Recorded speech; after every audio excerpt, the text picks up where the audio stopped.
Hello and welcome back to the farm. I'm stood up at the top of the field by the stream and I'm flanked by two ewes, by Biscuit and who are you? It's Valerie, couldn't see her face then. By Biscuit and Valerie, who are standing up here with me listening to the stream and the birds in the trees. It's a gloriously sunny day here at Happy Meander Farm and I'm looking at a very nice green and, dare I say it, would you believe it, dry grass. I know, sharp intake of breath, right? Yeah, dry grass, I know. Even the Robbie isn't happy about it. I know I go on and on and on and on and on about the grass, about things growing in it, about the pigs digging in it, about moss growing in it. So today would normally make me a very happy man indeed, and I would be skipping, not walking, skipping for joy up towards the field, up towards the stream. But I'm not. I'm not skipping. I don't feel like skipping. And that's because I have to report that over the last few days, since you last heard from us here at Happy Meander Farm, we have lost another one of our Happy Meander family in the form of the spotted kunekune pig that we call Ralph Pigham. So I just let that sink in for a moment because I know that Ralph had his fans. So there will be those of you who are very sorry to hear this news. I can be rightly jealous of the amount of fans that Ralph the pig had. So I hope it's not too difficult for you to hear, but I will explain what happened.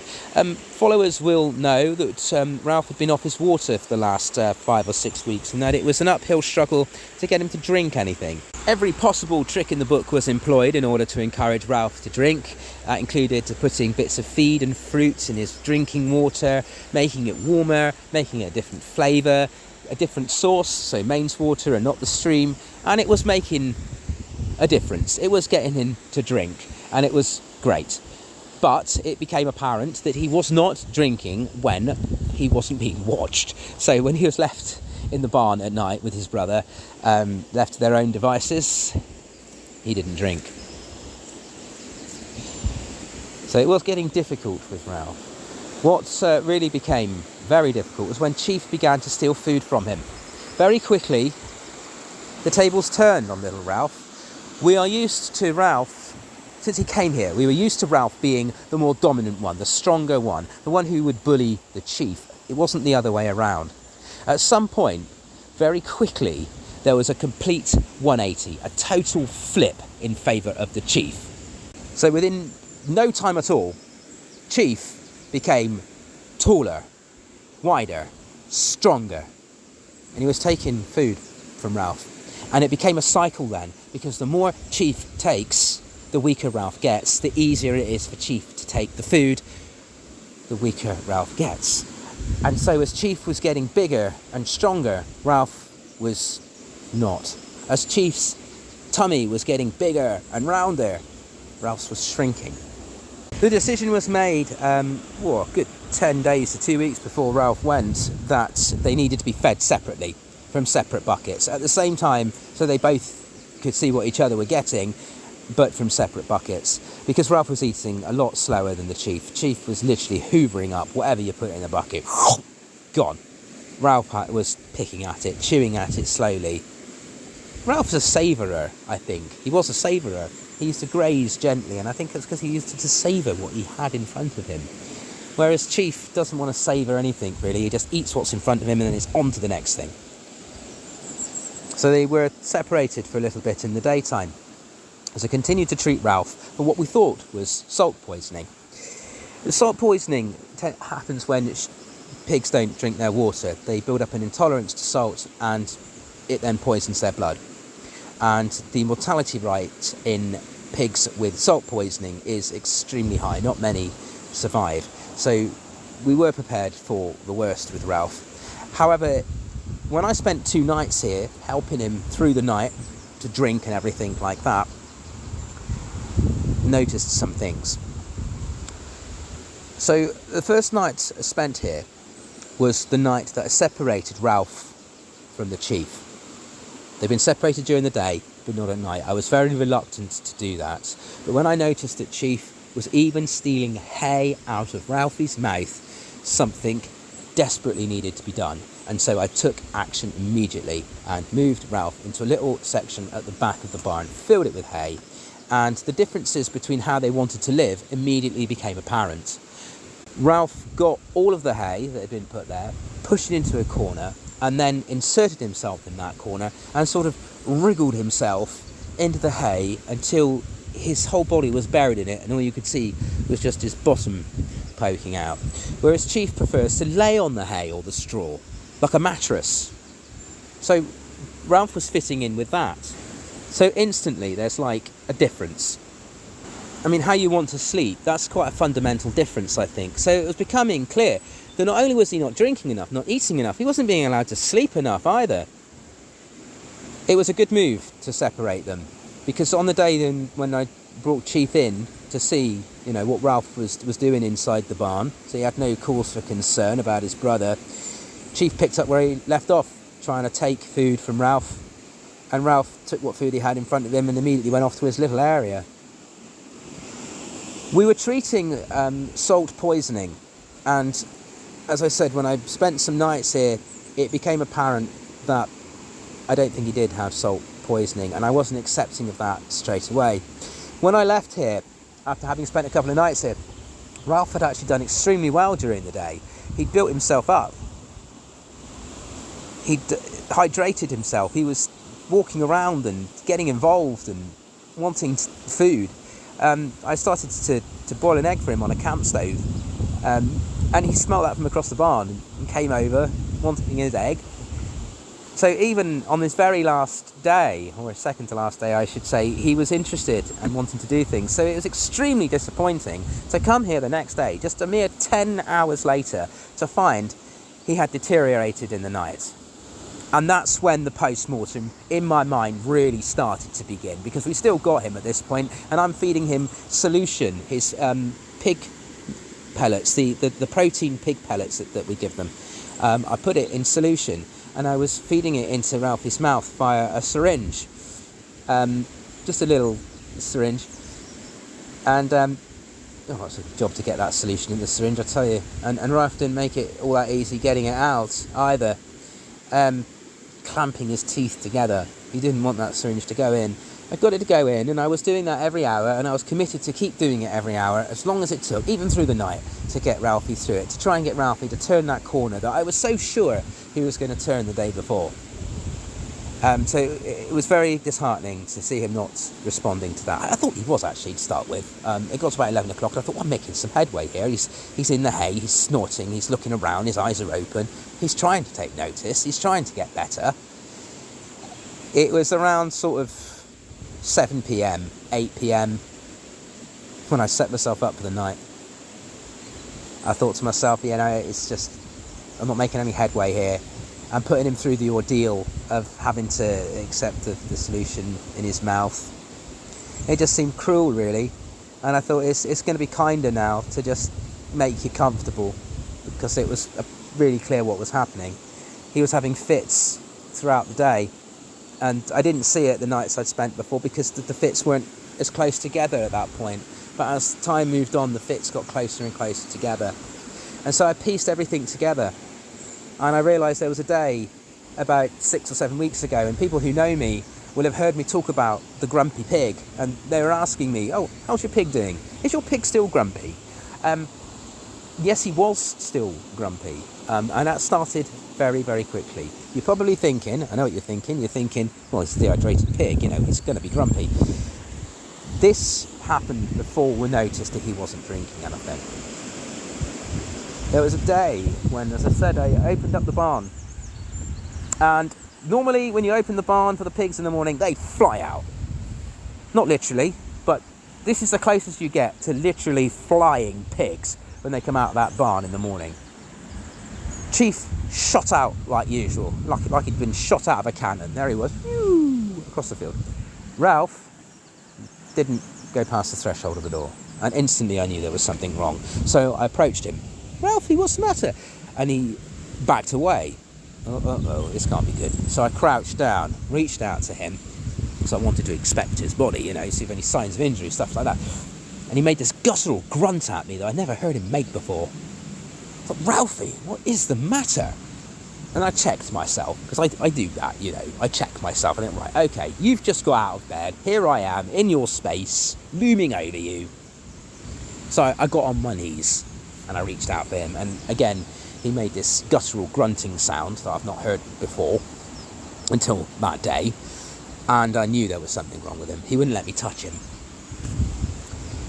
That was really I put that down to him being in a mood. I put that down to him and Chief having a row in the night or something like that. But when I think back, that was when things started to be different for Ralph. And I think he either had an accident in the barn, a fight with Chief or something like that turned really nasty and caused an injury to his head, or it was something genetic.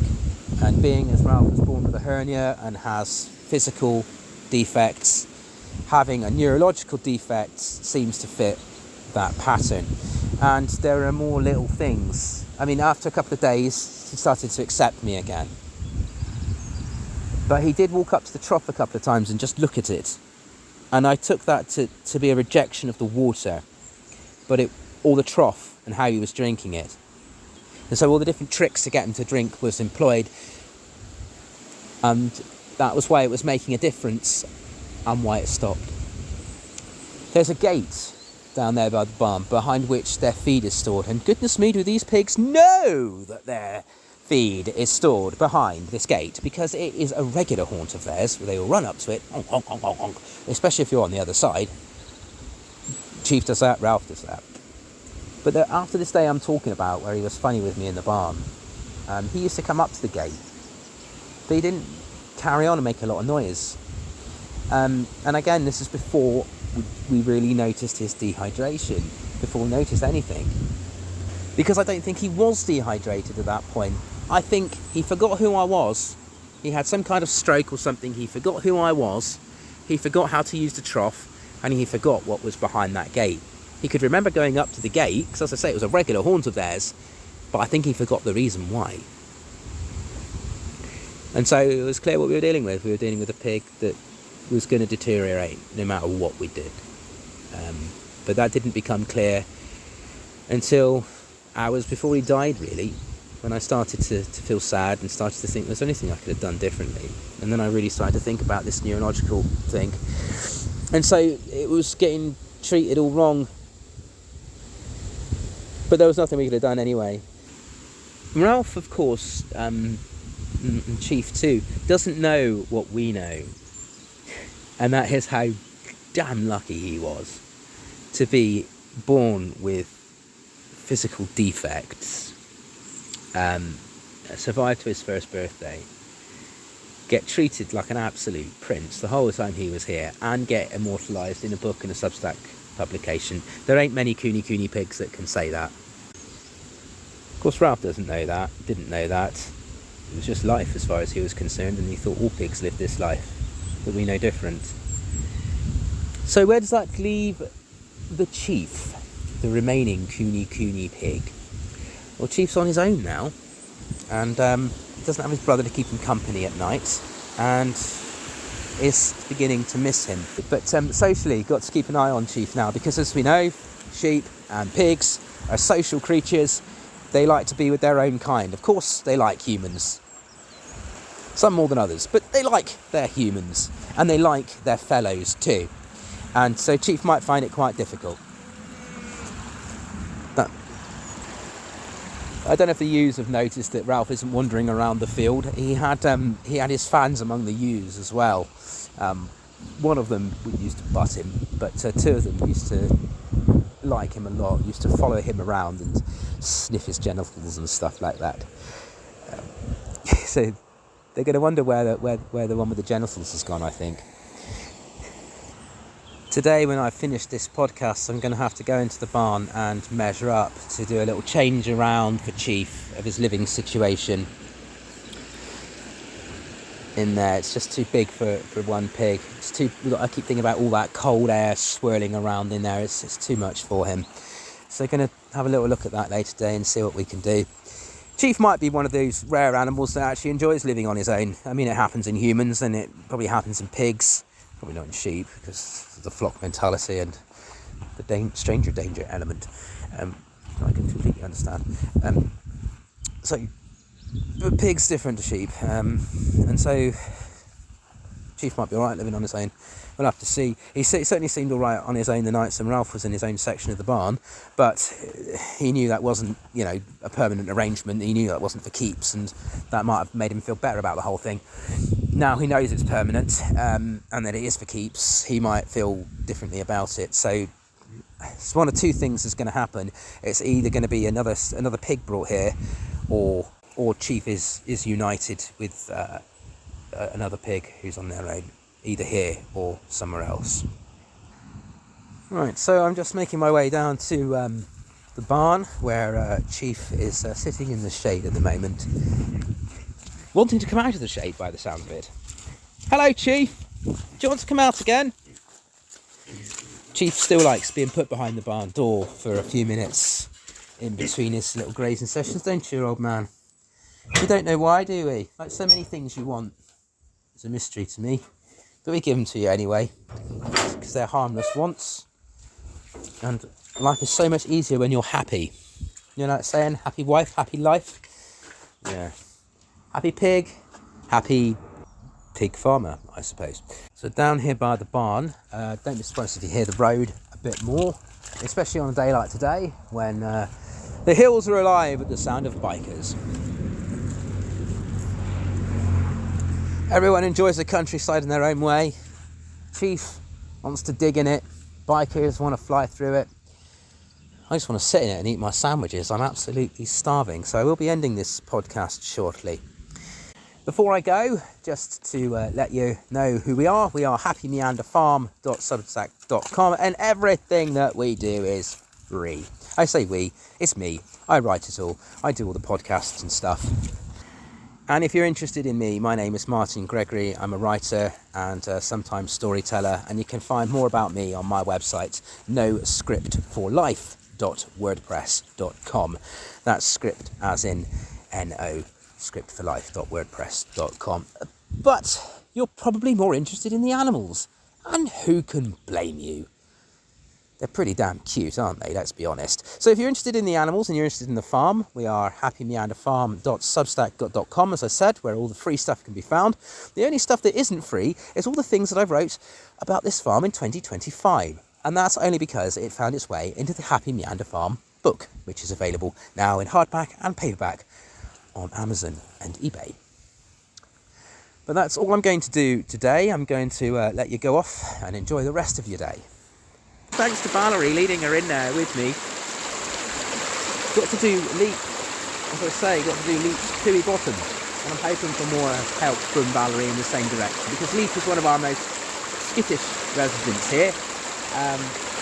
She's very nice and gentle to be around, and she does enjoy the company of humans, but it's always very much on Leap's terms, as it often is the way with sheep. Sheep.